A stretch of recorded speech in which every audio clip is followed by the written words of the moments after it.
Conocer lo que puedes controlar y lo que no. Intentar llevar una vida plena. Definir la persona que queremos ser. Bienvenidos estoicos al nuevo episodio de vuestra tribu. En el día de hoy hablamos de todo esto y vamos a volver a los orígenes para ver un libro de un auténtico estoico. No es otro que Manual de Vida, del autor clásico Epicteto.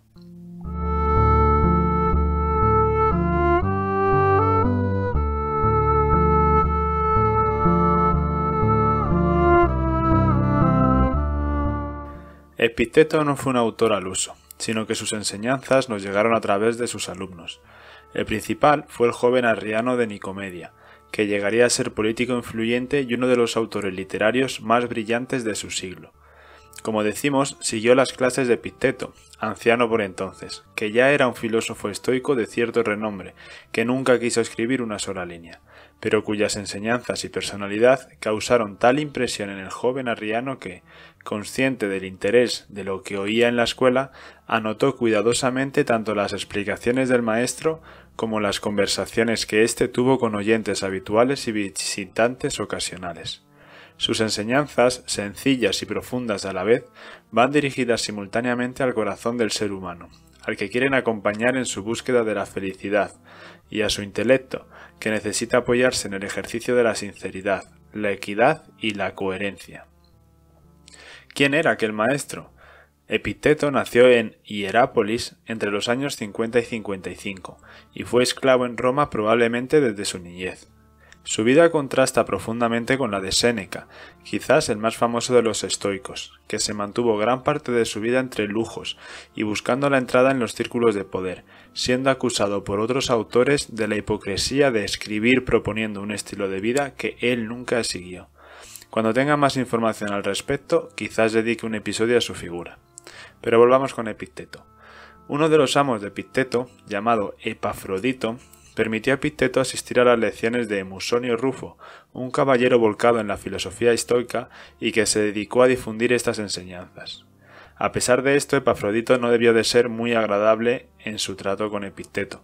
Prueba del sufrimiento por el que debió de pasar Epicteto la tenemos en la cantidad de veces que menciona la libertad, ideal que el filósofo persiguió a lo largo de su vida, y en el afecto y orgullosa solidaridad con que habla de los esclavos fugitivos. Por ejemplo, dijo: ¿con qué cuentan al abandonar a sus dueños? ¿Con campos o con servidores o con vajillas de plata? Con nada, sino consigo mismos. En esto, a mí Epicteto me recuerda a Cervantes y su Quijote.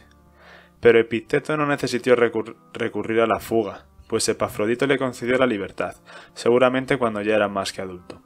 Sabemos que ya era libre en el año 94, cuando le alcanzó la expulsión de los filósofos decretada por Domiciano, y entonces fue cuando comenzó la etapa de su vida por la que ha merecido un puesto en la historia, abandonando Roma y estableciéndose en Nicópolis. Las enseñanzas de Epicteto le trajeron buen número de discípulos, y no es de extrañar, porque todavía hoy sus palabras son un bálsamo para el corazón angustiado. Los individuos de la buena sociedad romana se preocupaban por alcanzar cargos, por obtener riquezas, por conseguir que sus seres queridos se comportaran como ellos deseaban, y Epicteto les recomendaba prestar atención solo a lo suyo propio, comportarse de modo acorde con la naturaleza y con los mandatos de los dioses, apreciar por encima de todo la propia dignidad y la propia libertad, no dejar en manos de nadie ni de nada la propia serenidad, esforzarse por aceptar mansamente y sin aspavientos lo que les enviaba el destino, y muchas otras enseñanzas más. En Epicteto estas recomendaciones van acompañadas de ejemplos o comparaciones extraídas de la observación del comportamiento humano, ejemplos en los que se evidencia una mirada profundamente filantrópica. Con él, uno raramente tiene la percepción de estar siendo criticado o reprendido, sino que más bien producen la sensación de que es, simplemente, alguien con más experiencia que, al transmitírsela, te permite intuir el camino y sus dificultades para evitarte extravíos. El personaje que nos presentan las disertaciones era una persona sencilla, digna, paciente, sociable y sobre todo serena. Habiendo hecho esta introducción, podemos ya comenzar el libro. Os adelanto que, aunque sea muy didáctico y use ejemplos de la vida cotidiana para sus explicaciones, no deja de ser un libro de filosofía, y como tal quizás requiera de tu atención plena. Habiendo hecho este aviso, comenzamos.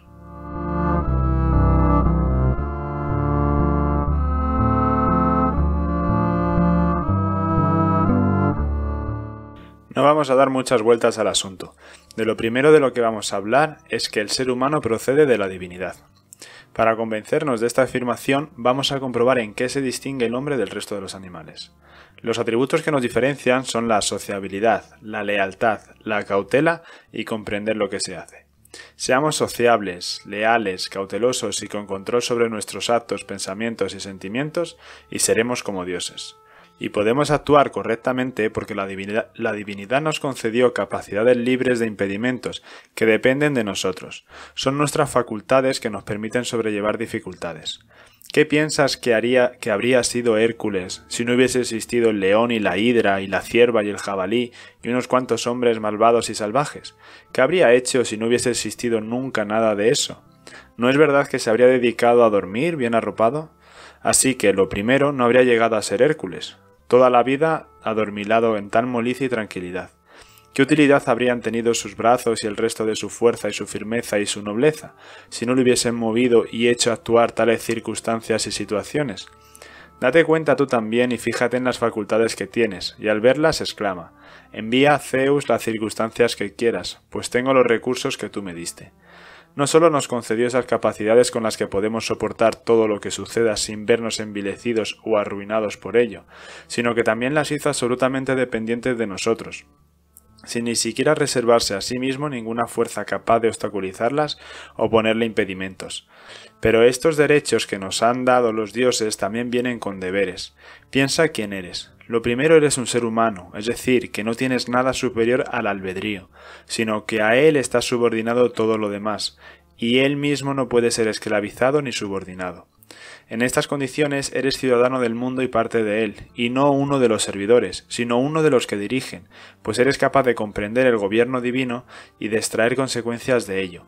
Esta es otra de las diferencias con los animales. Ellos también se hacen representaciones del mundo y las usan para navegar en él, pero una cosa es el uso y otra la comprensión.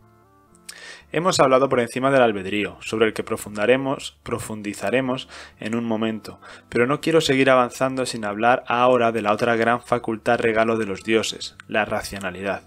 La verdadera naturaleza de la racionalidad es admitir lo verdadero, rechazar lo falso y abstenerse ante lo indiferente. ¿Qué es el llorar y el gemir? Una opinión. ¿Qué es la desdicha? Otra opinión.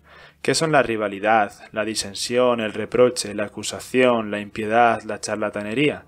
Todo eso son opiniones y nada más, y opiniones sobre cosas ajenas al albedrío, como si se tratara de bienes y males. Todo eso nos debe resultar indiferente. Ahora, ¿cómo somos capaces de acertar en las valoraciones? Es decir, ¿cómo somos capaces de saber diferenciar entre lo verdadero, lo falso y lo que nos es indiferente? Bueno, esa es la verdadera tarea del filósofo. En palabras del autor: la mayor y primera tarea del filósofo es poner a prueba las representaciones y juzgarlas y no aceptar ninguna sin haberla puesto a prueba. Aquí va un heurístico o un atajo para saber detectar aquello que es bueno. La esencia del bien está en lo que depende de nosotros. Si comprendes esto, no querrás ser general, ni político, ni cónsul, sino libre. Y para eso solo hay un camino: el desprecio de lo que no depende de nosotros. Puedes ser invencible si no te enfrentas a ningún combate en el que no dependa de ti vencer.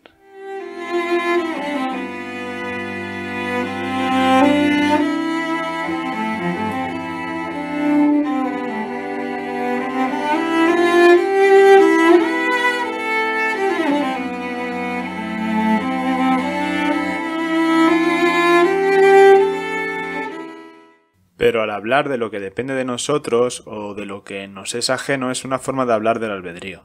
Hemos hablado de representaciones o interpretaciones de la realidad, del bien, del mal y de lo que nos es indiferente.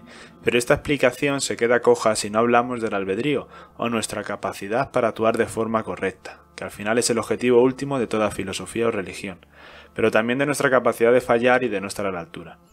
Esto es sumamente importante. Si no tenemos libre albedrío, no puede existir personas buenas o malas, héroes o villanos, gente bondadosa o miserable.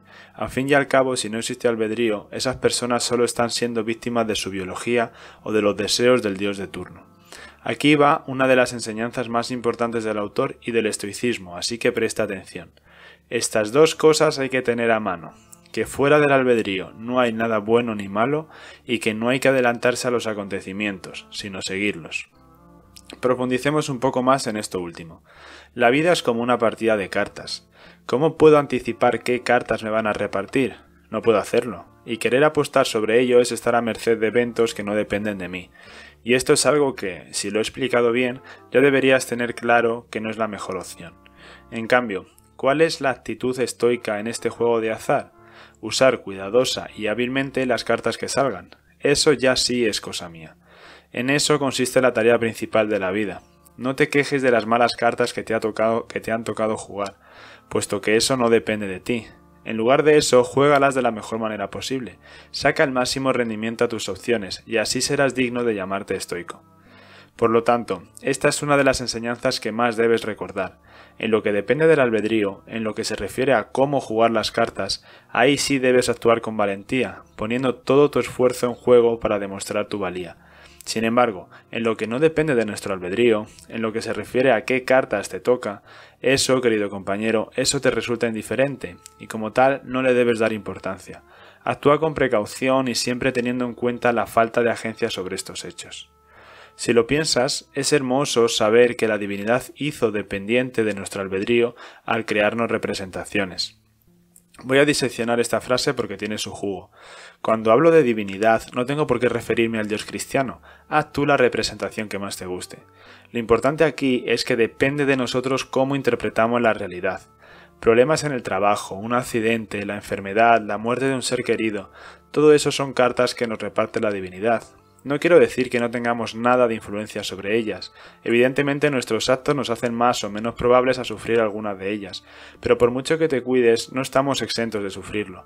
Lo que nos dice el estoicismo es que nosotros no debemos preocuparnos por el reparto de estas cartas, sino por jugarlas de la mejor manera posible, de interpretarlas como lo que son, hechos sobre los que tenemos poco control y no debemos pasarlos lamentándonos sobre ellos, sino buscar la mejor manera de actuar y ganar los combates que sí dependen de nosotros. Y después de todo lo que hemos hablado, llegamos a la última parte del podcast, en el que hablaremos sobre la educación y la filosofía. Lo primero que nos dice el autor es que la educación consiste, por un lado, en aprender a querer las cosas tal y como son, tal y como las ordena el que las ordenó.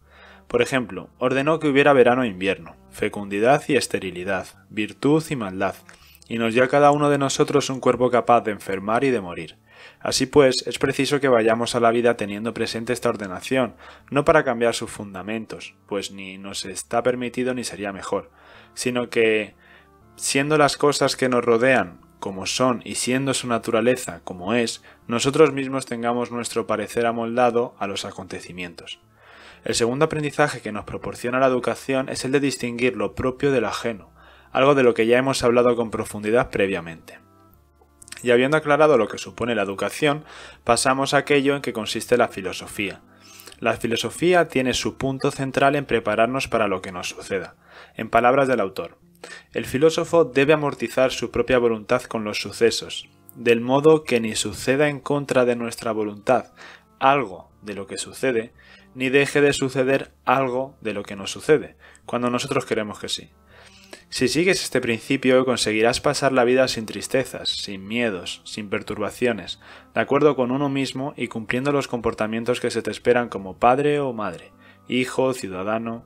Pero, ¿cómo podemos llegar a conseguir actuar de esta forma?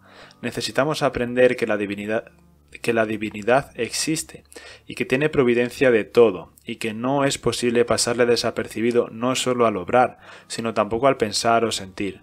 Y luego, ¿qué características tiene? Pues es necesario que el que quiera agradarle y obedecerla intente en la medida de lo posible asemejarse a ella tal cual lo halle. Si la divinidad es leal, también tú has de ser leal. Si libre, también libre. Si bienhechora, también bienhechor. En resumen, hacer y decir todo lo demás como partidario de la divinidad. Esta libertad para pensar y obrar no llega sola, ni es un derecho de nacimiento. La libertad necesaria para asemejarnos a la divinidad proviene de la instrucción, tanto en los libros como en la vida, y nadie puede recorrer ese camino por nosotros. Es preciso velar, esforzarse, vencer ciertos deseos, apartarse de tus familiares, ser despreciado por mocosos, objeto de burla para los que te salgan al encuentro, ser menos en todo, en gobierno, en honras, en tribunales. Una vez hayas estudiado bien esto, si estás de acuerdo, acércate si quieres obtener a cambio impasibilidad, libertad e imperturbabilidad. Tienes que tener en cuenta que o pones tu esfuerzo en lo interior o en lo exterior, pero que esta es tu decisión. Y con esta parte, con la responsabilidad que supone decidir poner esfuerzo en tu interior o en lo exterior, acabamos el podcast. No obstante, no quería despedirme sin hacer antes una pequeña reflexión personal que dejo abierta para todos mis escuchas. Durante todo el libro se nos habla del albedrío, de las decisiones que debemos tomar para actuar conforme a la divinidad y de los esfuerzos y sacrificios que debemos hacer. Sin embargo, este camino no deja de ser un camino personal, o individual, mejor dicho. Para alcanzar esa imperturbabilidad, se nos insta a que rompamos los lazos que nos unan a los demás, pues, como es lógico, si amamos a alguien, ya sea amor romántico, fraternal, de amistad, estamos a su disposición. Podemos sufrir si esa persona nos traiciona o nos defrauda, y no hay nada que nosotros podamos hacer más que ceñirnos a lo que podemos controlar, y yo lo interpreto como no confiar tu tranquilidad a otras personas. Estoy seguro que a la mayoría de las personas los consejos aquí dados servirán para mejorar sustancialmente su vida. No obstante, me preocupa la idea de qué resultados tendrían llevar estas enseñanzas hasta su última consecuencia. Lo mismo que ocurre con el budismo, creo que renunciar a aquello que nos hace humanos hace de la vida algo incompleto, mutilado.